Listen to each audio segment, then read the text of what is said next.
Now, to truly appreciate why this release feels to us like water in a literal desert, you have to understand the sheer amount of bizarre, dual, screen, motion control, dark eras that we had to go through, okay? That we had survived to get here. So, we actually just covered the entire chaotic historical context of Star Fox in a short that is pinned in the comments.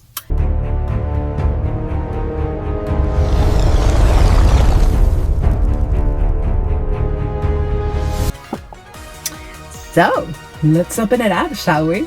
If you want a completely chaotic hyperspeed deep dive into how we survived the Dark Ages before getting into this game on this franchise, well, we are gonna be breaking it down all right now. But first,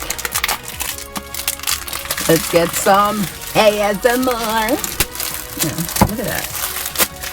This is very tough plastic. Like very tough. It was very difficult to do that. Love that. Oh my god, that is beautiful. Absolutely breathtaking. Look at that.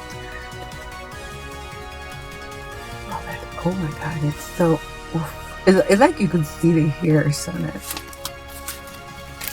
Love it. Let's go and get dive into it, right? Now let's dive straight into how this absolute beast actually runs. Because look, we have all been burned by modern releases running like a complete slideshow on launch day. A PowerPoint, a mere PowerPoint on your console. But that's not the case with Star Fox. This hardware is putting in some genuinely heroic work under the hood here. We're talking a rock-solid, butter-smooth frame rate that makes your old childhood memories look like they were drawn on a sketchy flipbook. Like when you dived on into a massive armada of enemy cruisers and everything, and when I mean everything around you, starts just exploding into a million glittering neon shards. The system doesn't even flinch. You have light coming at you. On every inch of that screen there's an object. And the system doesn't even have a hiccup. There isn't a single frame drop, no stuttering, and absolutely no internal crying from your hardware. So it is completely seamless, and I love that. Passing through tight tunnels or dodging intense plasma fire. Believe me, you want that performance, okay? Because it requires a split-second precision. And having a performance profile that is this stable means every single mistake you make, you cannot blame it on the hardware. Oh, do I know that part? And believe me when I said, dodging intense plasma fire absolutely requires precision, or it will be because of your bad choices. So the system and the game is responsive, it's snappy, and it completely washes away any kind of exhaustion you have on this week, okay? So the second that you press down on thrusters, this is exactly what the baseline standard for next-gen performance should be, because again, the second that you press down on those thrusters, you are on a different... In your mind, you're gonna be on a different zip code. I know that it might not make sense for anybody, but it did make sense to me. So we're just gonna leave it at that.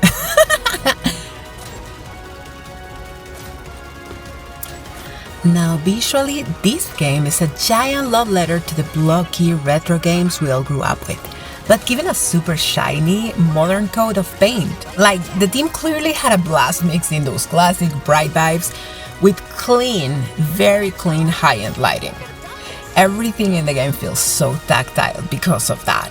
Like the clouds in the sky, they look so soft and fluffy that you could actually kind of like feel like taking a nap on them.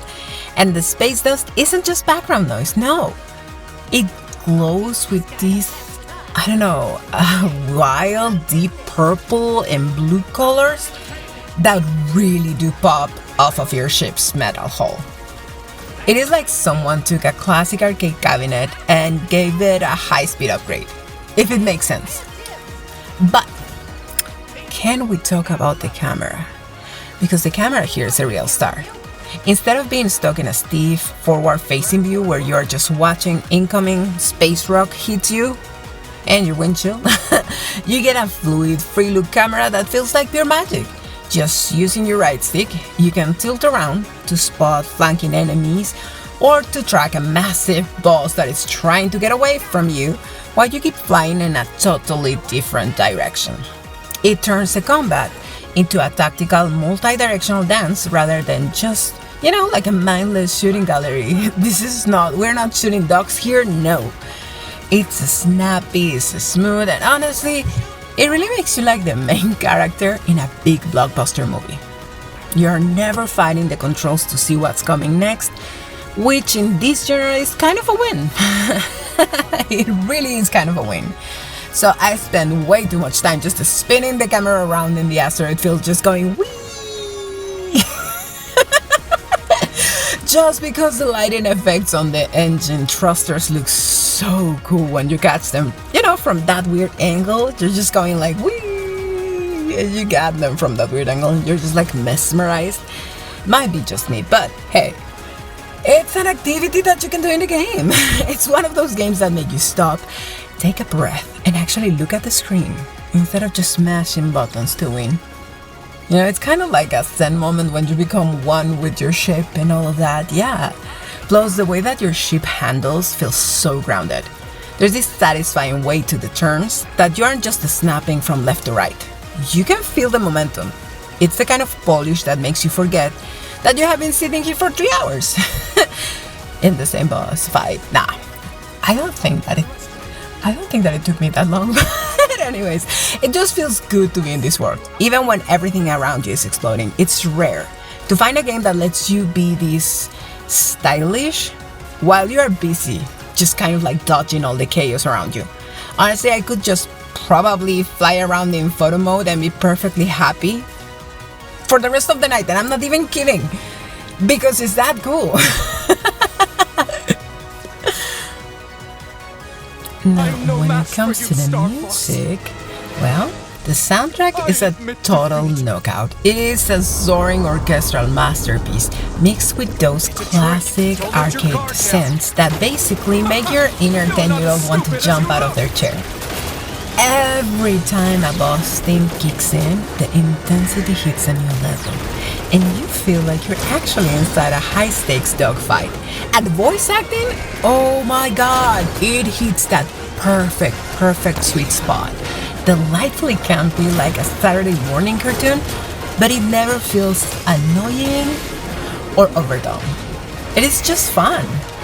And you know what? It is fun and it knows exactly what it is. It's not a game that is asking you to be an artsy-fartsy game or a super masterpiece. And that's what makes it so cool and so much of a masterpiece, because it actually is. It knows it, and it's not asking anybody for validation. That's super cool. But while I was staying way too intently at these gorgeous character models during a quiet dialogue scene, I noticed something that honestly kind of shattered my reality. Hold on, stop the tape. Let's look at this screen right now. What do you mean? That fox is a redhead. Look at that texture under the lighting engine. Come on, that isn't just a standard brown. That is a deep, vibrant, undeniable shade of orange red. So, I'm staring at this and I'm realizing there is a hilarious trend happening on this channel. I honestly have to respect the branding that we are putting into our channel, because the past 2 videos that we have made are of redheads. Like, I guess that the next one I will review, it's gonna be Persona 5, in order to have Futaba, right? Because like at this point, we had Bubsy, which is a redhead.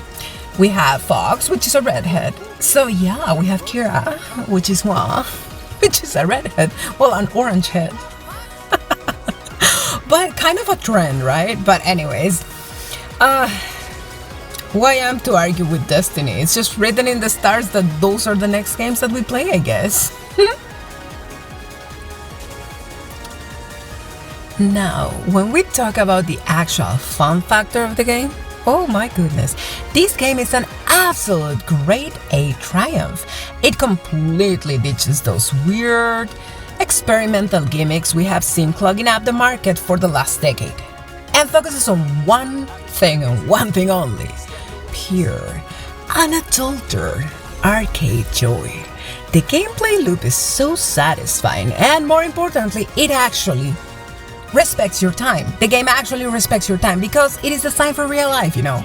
You can pick it up for a quick 15-minute run after a day that you are done with everything and you just need to turn your brain off. Forget why you were mad, forget all the things that you have to do, just 15 minutes, by all means. The game is gonna allow you to do that, okay? And if you have more time and you're like me and you get stuck in one more level mode, you can easily sink 3 hours into hunting down those hidden metals and secret branching paths.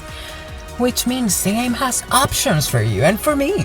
The design encourages you to be reckless, okay?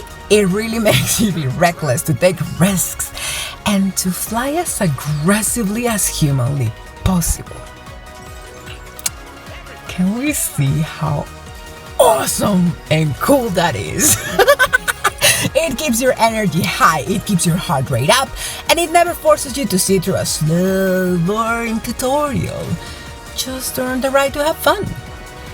You're gonna be dropped right into the cockpit, given the keys to the kingdom, and yeah, left to play however you wanted.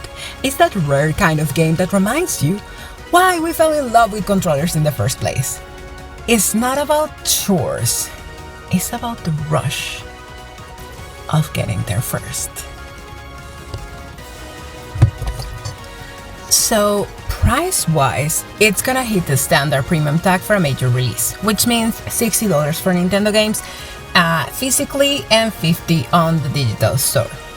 Now, right now at this moment, I believe that physical editions are also being sold at stores, grocery stores and all that, for around the $50. So, it will be pretty much the same for you if you are living on the US, if you got it through a store, or on the eShop for the $50, okay?